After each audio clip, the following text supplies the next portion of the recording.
Olá, olá, olá, seja bem-vindo ao nosso momento de Crônicas do Olimpo. É sempre um prazer tê-los aqui comigo. Não se esqueça de se inscrever e deixar o seu comentário aqui embaixo, para que eu saiba se você está gostando dessas viagens no limite do tempo e do mito. Acalme-se e respire fundo, profundamente. Deixe o peso do dia se esvaiar. Você está prestes a mergulhar nas profundezas da mitologia, onde a vida é um ciclo governado por laços de sangue, poder e da inevitável transição. Esta noite uniremos três crônicas divinas, três forças que se movem em um triângulo de poder. A mãe que nutre, o mensageiro que atravessa reinos e o Senhor que espera. Juntos eles definem o que é o destino. Começaremos com a crônica do luto materno. Conheceremos Deméter, a deusa da colheita. Ela é o amor, a generosidade da terra e a fúria implacável de uma mãe que perdeu sua filha. Ela nos mostrará como a dor materna criou o ritmo do mundo, o inverno e o verão. Ela é a vida em sua forma cíclica. Ai, ai, em seguida, nos moveremos com a velocidade da inteligência. Seguiremos Hermes, o arauto alado, o trapaceiro que se tornou diplomata, o deus da passagem e da astúcia. Ele é o único que pode cruzar os reinos de luz e sombra, nos ensinando sobre o poder da comunicação e da transição. E por fim, visitaremos o limite final. Entraremos no reino de Hades, o Deus dos mortos. Ele é a majestade sombria, o juiz supremo, o Senhor da riqueza e da inevitabilidade. Ele nos fará confrontar a certeza do fim, mas também o repouso que a segue. Esses três deuses não são um acaso. Eles estão ligados por um mito central, a história de Perséfone. Hades a tomou. Deméter secou a terra em sua busca. E Hermes foi o mensageiro encarregado de negociar a paz. Eles representam o eterno triângulo, a mãe que nutre, o guia que leva a alma para o outro lado e o rei que governa o que é eterno. A colheita depende da morte e o mensageiro une os dois mundos. Deixe que o toque suave e a profundidade dessas histórias te guiem para o sono. Sua mente está em boas mãos, nas fronteiras do mito. Permita-se ser levado pelo ciclo do destino. Eu serei sua guia. Não tenha medo. Não tem nada de estranho nessa história. Existe uma profundidade que mostra a nossa psique como um espelho. É uma história onde nós aprendemos um pouquinho mais como os antigos gregos pensavam e entendiam os ciclos da vida e da morte.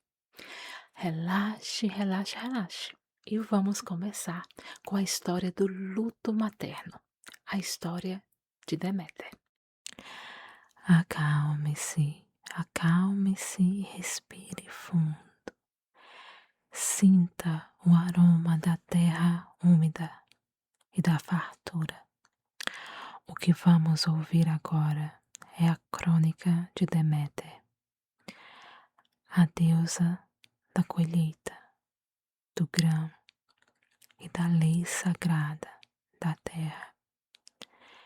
Ela é a força da maternidade em sua essência mais pura. Deméter é uma das mais antigas olimpianas, filha dos titãs Cronos e Reia, irmã de Zeus, Hera e Poseidon. Seu domínio não é o Olimpo ou o mar, mas o campo cultivado. Ela deu à humanidade a maior de todas as bênçãos, a capacidade de semear e colher. Antes dela, o homem vagava, vivendo de uma forma selvagem. Deméter trouxe a civilização ao ensinar-nos a paciência do plantio e a alegria da colheita. Ela é a deusa da lei que rege a vida humana, o trabalho seguido pela recompensa.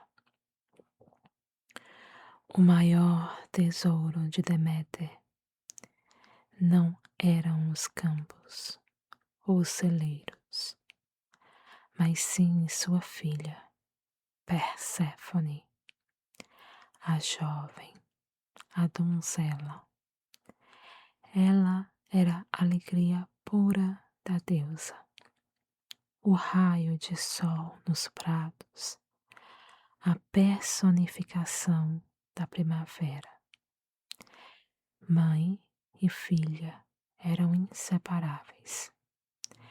Deméter dedicava-se à terra e Perséfone dedicava-se às flores, aos jogos e à beleza efêmera. Elas caminhavam pelos campos e onde Perséfone pisava, as flores mais raras desabrochavam. A mãe, temendo que a beleza da filha atraísse a atenção de um deus, procurava mantê-la isolada.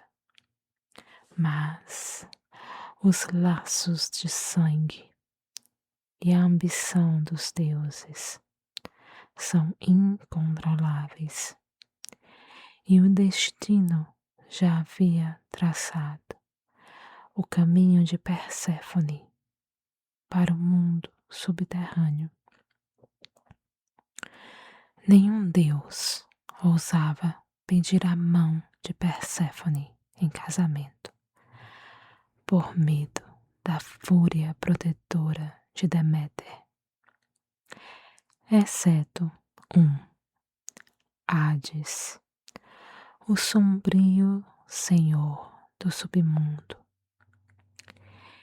Ele viu a inocência da donzela e desejou-a como sua rainha.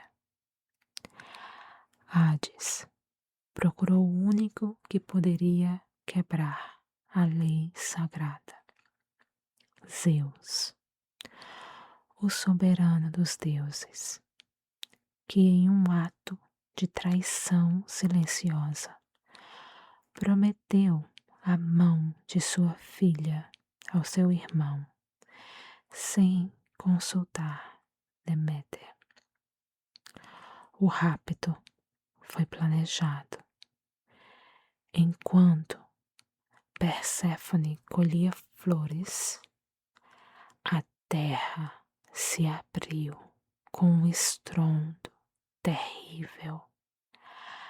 Hades surgiu em sua carruagem negra e a levou para as profundezas.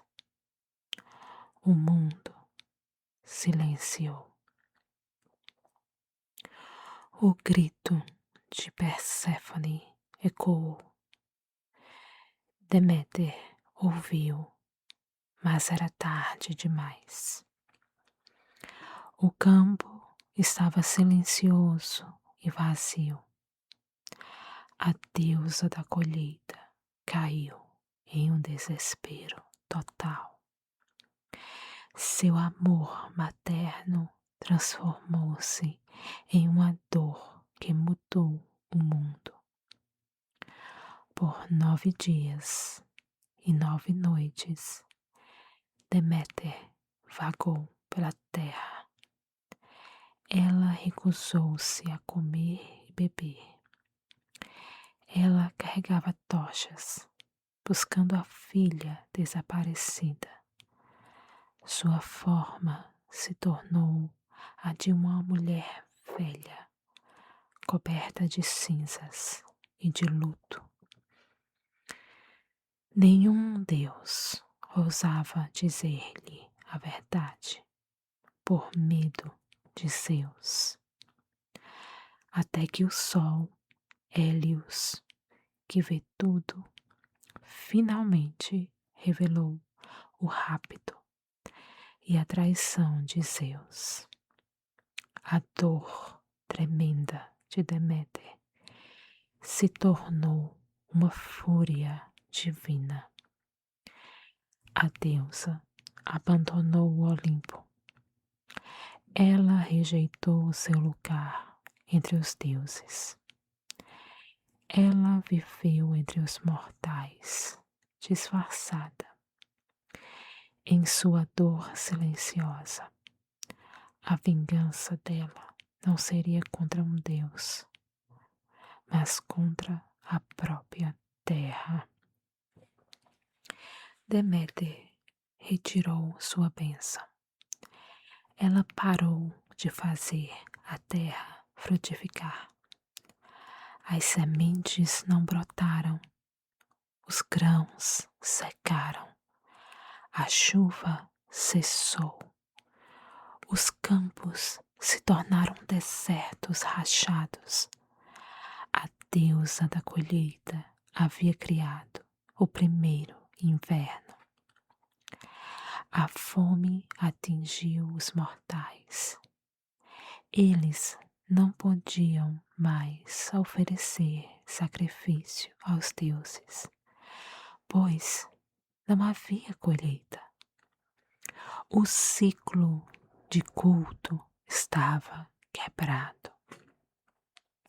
Os gritos de angústia dos homens chegaram ao Olimpo. Zeus percebeu que a raiva de Deméter ameaçava a existência de todos. Zeus enviou deuses após deuses para implorar a Deméter que voltasse e salvasse a humanidade. Ela permaneceu inabalável. Eu não voltarei ao Olimpo e a terra não frutificará enquanto minha filha não retornar ao meu lado. Zeus foi forçado a ceder. Ele enviou Hermes ao submundo para negociar com Hades. Hades, o astuto, aceitou libertar Perséfone, mas ele sabia que a lei do submundo era absoluta. Antes de partir, Hades ofereceu a Perséfone uma romã, a fruta sagrada do mundo dos mortos. Perséfone, talvez por fome, talvez por curiosidade, comeu 4 sementes. Ao comer a fruta, ela quebrou a lei. Ela estava ligada ao mundo de Hades.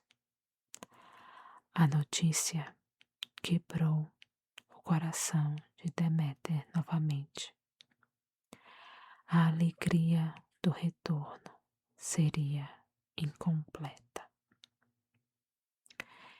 Zeus, Hermes e Deméter firmaram um pacto. Perséfone passaria 2/3 do ano com sua mãe, Deméter, na terra, e o terço restante, 4 meses, com seu marido, Hades, no submundo. A cada ano, quando Perséfone retorna à superfície, Deméter se alegra. As flores desabrocham, os campos ficam verdes. A deusa da colheita abençoa a terra com o verão e o outono. Quando Perséfone retorna ao submundo, Deméter entra em luto. Ela se retira, cobrindo a terra com frio, o gelo e a dormência. O inverno não é uma maldição, mas uma promessa. O tempo em que a terra descansa e espera o retorno da jovem. Deméter não é apenas a mãe da colheita. Ela é a mãe do ciclo da vida, da morte e do renascimento. Durante sua busca, Deméter encontrou refúgio na cidade de Eleusis. Em gratidão pela hospitalidade, ela presenteou o povo com seu ensinamento mais profundo. Ela estabeleceu os mistérios de Eleusis, um culto sagrado, aberto a todos que falassem grego, no qual os iniciados aprendiam a promessa de vida após a morte. Eles aprendiam que, assim como o grão deve morrer na terra para renascer, a alma fará o mesmo. Os mistérios ensinavam que a morte não é um fim, mas um descanso antes de um novo ciclo. Esta bênção de esperança foi o maior presente de Deméter à humanidade.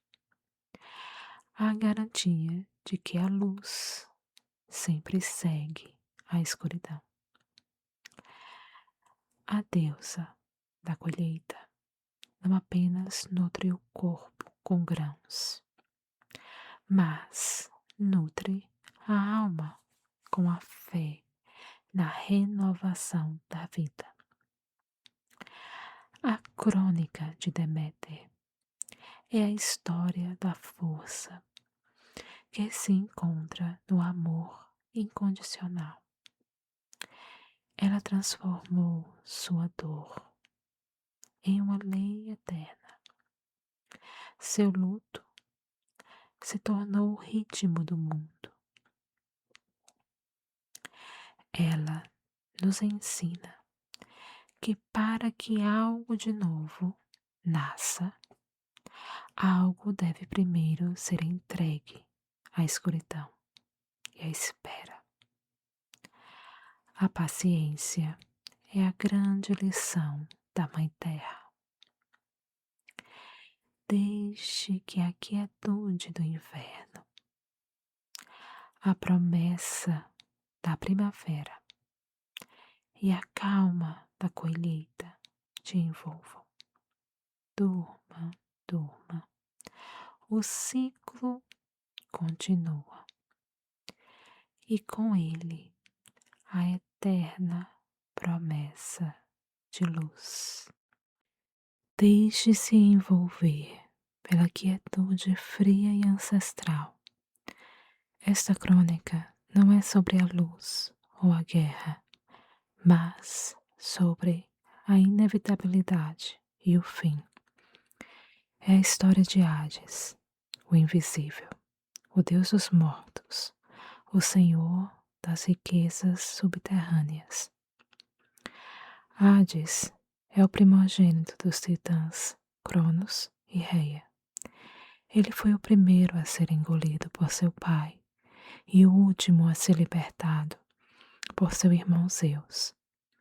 Sua história começa, portanto, com a experiência do cativeiro e da escuridão.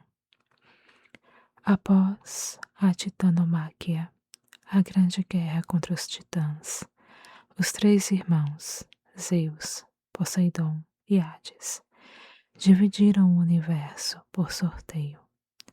Para Zeus, coube o céu, para Poseidon, o mar, e para Hades, o mundo subterrâneo, o reino dos mortos. Embora tenha recebido o domínio mais sombrio, Hades aceitou o seu papel sem contestar. Ele é o Deus da ordem imutável, onde a vida, o seu domínio, é a única certeza.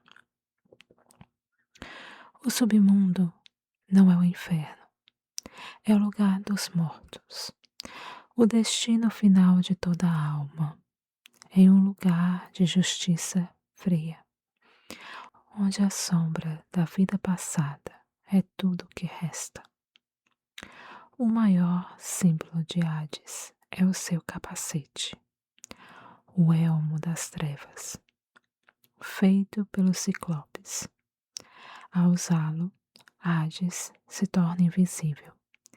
Ele pode aparecer e desaparecer à vontade.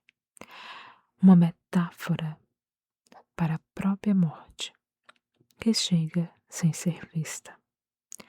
Seu trono é ladeado por três guardiões: os juízes Minos, Eco e Radamanto. Ele não é o carrasco, mas o magistrado supremo. Ele garante que cada alma receba o destino que lhe é devido, seja nos Campos Elíseos ou no Tártaro.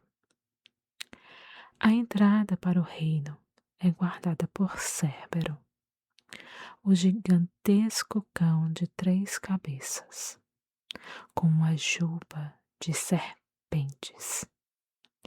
Cérbero permite a entrada de todas as almas, mas nunca, jamais a saída.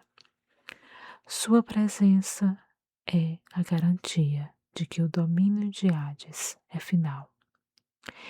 Ele é a lealdade sombria personificada. Hades é o deus da riqueza, também conhecido como Plutão. O ouro, a prata e todas as joias vêm da profundeza da terra. Seu reino é, paradoxalmente, o mais rico do universo, lembrando-nos que o fim e a posse estão intimamente ligados. De todos os olimpianos, Hades é o mais solitário. Seu domínio, embora vasto, é silencioso e frio. Ele é um Deus sem festa, sem hinos e sem o calor dos sacrifícios. Ele ansiava por uma rainha, não uma vítima, mas uma igual, que pudesse compartilhar a majestade de seu trono. Seus olhos, que viam a escuridão, se fixaram em Perséfone, a jovem donzela, filha de sua irmã Deméter. Hades não tentou cortejá-la com presentes superficiais. Ele procurou a permissão de Zeus, seu irmão, e Zeus, o soberano, consentiu no casamento sem consultar a mãe, Deméter, em um ato de conveniência política. O amor de Hades não era leve, mas profundo e possessivo, o único amor possível para o Deus cuja natureza é a permanência.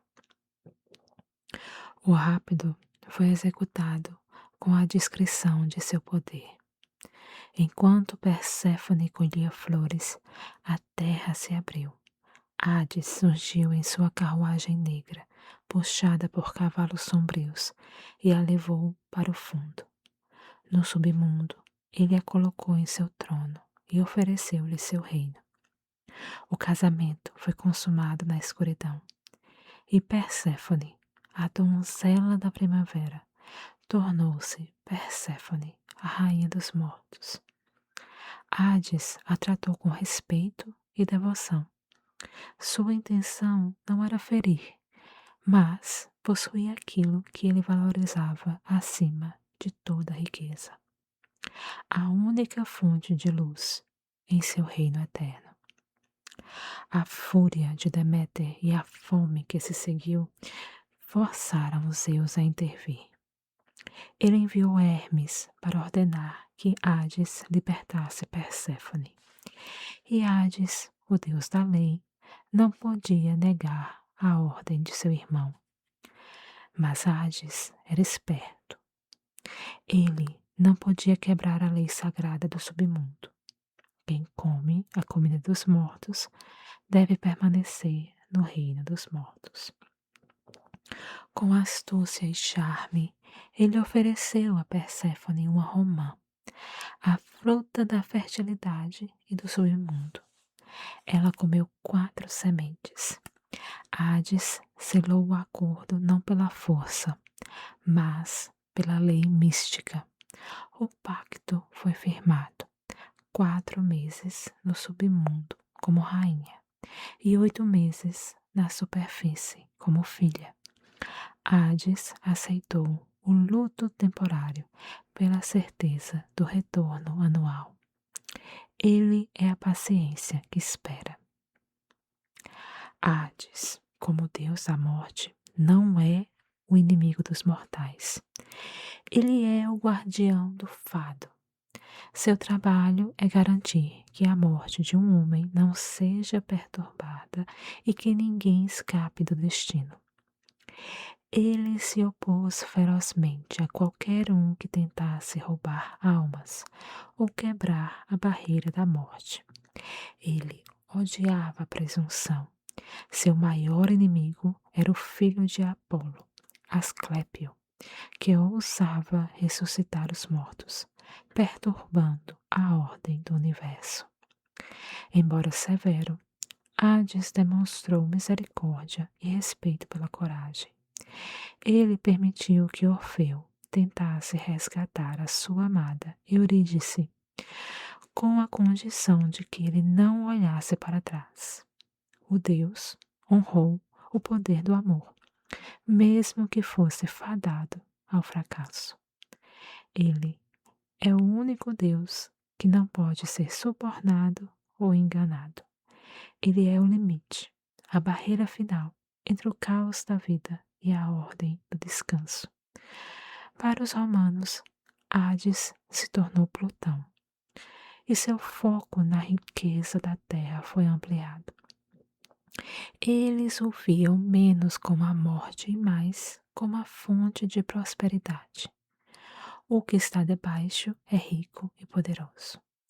Hades ensina que a verdadeira estabilidade não está na luz fugaz do Olimpo, mas na base sólida e inamovível da terra. Ele é a fundação sobre a qual o mundo se apoia. O Deus das profundezas é raramente visto, raramente nomeado, pois os mortais temem o que é inevitável. Mas sua presença é sentida em cada colheita, em cada inverno e em cada promessa de descanso. Ele é o Deus da hospitalidade subterrânea. Em seu reino todos são iguais, e a realeza não tem privilégios. Ele é o derradeiro e perfeito juiz. A crônica de Hades é a aceitação. Não há fugas, não há barganhas, há apenas o reino da quietude, onde a dor da vida finalmente se resolve em silêncio. Ele nos ensina a respeitar o fim, a honrar o que é passado e a lembrar que toda a vida se baseia no reino que está embaixo. Desde que a solenidade silenciosa do tempo te abrigue, que não te traga terror, mas repouso necessário. Durma e permita que sua alma descanse nas fronteiras do silêncio. Feche os olhos e sinta a brisa suave nos seus tornozelos. Esta crônica é sobre o movimento, a rapidez e a mente que pensa mais rápido que a luz. É a história de Hermes, o mensageiro, o trapaceiro, o patrono dos viajantes e dos ladrões. Hermes nasceu em segredo, na escuridão de uma caverna no Monte Silene, filho de Zeus e da gentil ninfa Maia, uma das Pleiades. Ele não nasceu com a pompa do Olimpo, mas com a astúcia da sombra. Em seu primeiro dia de vida, enquanto sua mãe dormia, o pequeno Hermes se desenrolou das faixas. Ele não era um bebê comum. Ele era a inteligência e a curiosidade em forma infantil. E sua primeira lição ao mundo foi: o movimento é liberdade. Sua primeira invenção não foi um instrumento, mas uma ferramenta para o engano. As sandálias mágicas, que mais tarde se tornariam aladas, permitindo-lhe viajar mais rápido que o pensamento.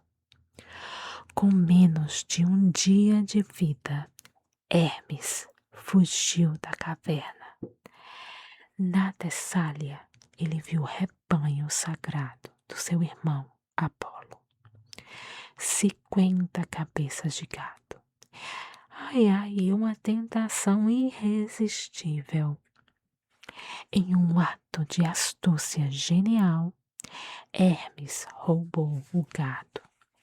Para disfarçar o rastro, ele amarrou ramos de árvores nos cascos dos bois e os fez andar para trás. Ele confundiu a trilha e quebrou as regras de perseguição. Apolo, o deus da luz e da verdade, não conseguia encontrar o ladrão. Quando Apolo finalmente rastreou Hermes até a caverna, o bebê fingia dormir inocentemente no berço, negando o crime com uma eloquência que faria Zeus rir. O caso foi levado a Zeus diante do pai. Hermes, com um charme irresistível, confessou e em seguida pegou um casco de tartaruga que havia encontrado e, usando os tendões do gado sacrificado, criou a lira. Hermes tocou a lira. A melodia era tão sublime, tão tocante, que Apolo, o deus da música, ficou hipnotizado. Sua fúria se dissolveu em admiração. Em troca da lira, Apolo perdoou o roubo e deu a Hermes o caduceu, o bastão com 2 serpentes enroladas. O caduceu se tornou o símbolo de sua autoridade, como mensageiro e mais tarde de seu domínio sobre a paz e a diplomacia. O pequeno trapaceiro se tornou o arauto oficial do Olimpo, o único Deus capaz de viajar livremente entre os reinos de Zeus, Hades e o mundo mortal, o Deus que cruzava todas as fronteiras. O trabalho de Hermes era constante e muitas vezes perigoso. Ele era o braço direito de Zeus em seus assuntos mais delicados, frequentemente envolvendo a infidelidade do rei e a fúria de sua esposa Hera. Um dos maiores feitos foi em nome do amor ilícito de Zeus por Io, uma sacerdotisa. Hera, ciumenta, transformou Io em uma novilha branca e a colocou sob a guarda do gigante Argos Panóptes, a criatura de 100 olhos que nunca dormia completamente. Zeus enviou Hermes, usando seu charme e sua astúcia. Hermes primeiro encantou Argos com histórias longas e longas, com o som suave de suas palavras e a melodia doce da flauta de Pan, até que todos os 100 olhos do gigante se fechassem em um sono profundo. Em seguida, Hermes, o deus dos ladrões e da astúcia, decapitou o gigante. Ele libertou Io e, em um ato de triunfo, as penas dos 100 olhos de Argos foram usadas para adornar a cauda do pavão, o pássaro sagrado de Hera. Hermes também era o protetor dos heróis em suas jornadas mais desesperadas. Ele estava lá para guiar aqueles que cruzavam o limiar do conhecido e do desconhecido. Ele deu suas sandálias aladas e o elmo da invisibilidade a Perseu, ajudando o herói a matar a Medusa sem se transformar em pedra. Ele era o facilitador, aquele que dá a ferramenta certa no momento certo. Hermes também foi crucial na épica jornada de Odisseu. Ele apareceu na ilha da feiticeira Circe, que transformava homens em porcos. Hermes entregou a Odisseu a erva mágica, o mole, que o protegeria dos encantos de Circe. Ele também é o deus da retórica e da comunicação. Ele ensina o herói a palavra certa, o truque ideal para vencer a magia e a astúcia para sobreviver. Um dos papéis mais sagrados e silenciosos de Hermes é de Psicopompo, o condutor de almas. Ele é o único Deus, além de Hades e Perséfone, com livre acesso ao submundo. Quando a vida se apaga, é Hermes, com seu caduceu, quem suavemente guia a psique, a alma, para fora do corpo. Ele a conduz para as margens do rio Estige, entregando-a ao barqueiro Caronte. Seu toque é a transição final. Ele representa a certeza de que no mesmo último dos limiares, a alma não estará sozinha. Ele é o Deus da passagem, garantindo que o ciclo de vida e morte se cumpra com ordem e paz. Hermes se tornou o patrono de tudo que envolve intercâmbio e movimento. Ele é o Deus do comércio, da riqueza e do lucro. Sua astúcia infantil se tornou a habilidade necessária para o sucesso nos negócios. Ele protege os mercadores e os viajantes. Sua imagem o erma, uma coluna de pedra com sua cabeça, era colocada em todas as estradas, marcos e fronteiras, garantindo a proteção e a sorte em viagens. Ele é a personificação da tensão entre o ladrão e o comerciante, a mesma inteligência e rapidez mental que permite o engano, permite o negócio justo. Ele é a dualidade inerente ao lucro. Muitos gregos lhe atribuíam a invenção do alfabeto e da escrita, pois estas são as ferramentas essenciais para o comércio e comunicação. Hermes é a essência da mensagem. A natureza sedutora e viajante de Hermes lhe trouxe muitos e muitos filhos, cada um refletindo um aspecto dos seus domínios. O mais famoso é Pan, o deus das florestas, dos pastores e dos sons. Hermes ensinou Pan a tocar a flauta, ligando o deus da velocidade à lentidão e ao caos da natureza selvagem.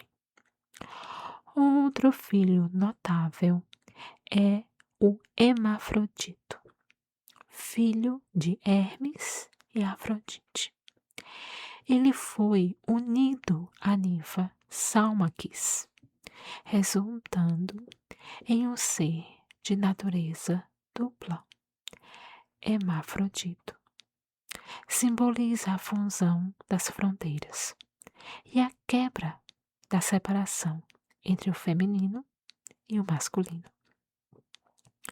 Os filhos de Hermes demonstram sua capacidade de cruzar todos os limites, da floresta aos salões reais, do masculino ao feminino, da eloquência ao silêncio. A crônica de Hermes nos ensina a importância da adaptação e da fluidez. Ele não tem um único domínio, mas governa o espaço entre as coisas, entre a vida e a morte, o sonho e a realidade, o comércio e o engano. Ele é o arquetipo do agente de mudança, aquele que surge no meio do caos e com uma palavra, um truque, uma flecha, uma ideia, um ato de diplomacia resolve o impasse. Desde que o vento da velocidade de Hermes te acalme, que sua mente encontre a clareza e o descanso total, livre das fronteiras da vigília e seguro nos caminhos do sono. Você está seguro em seu trânsito mágico.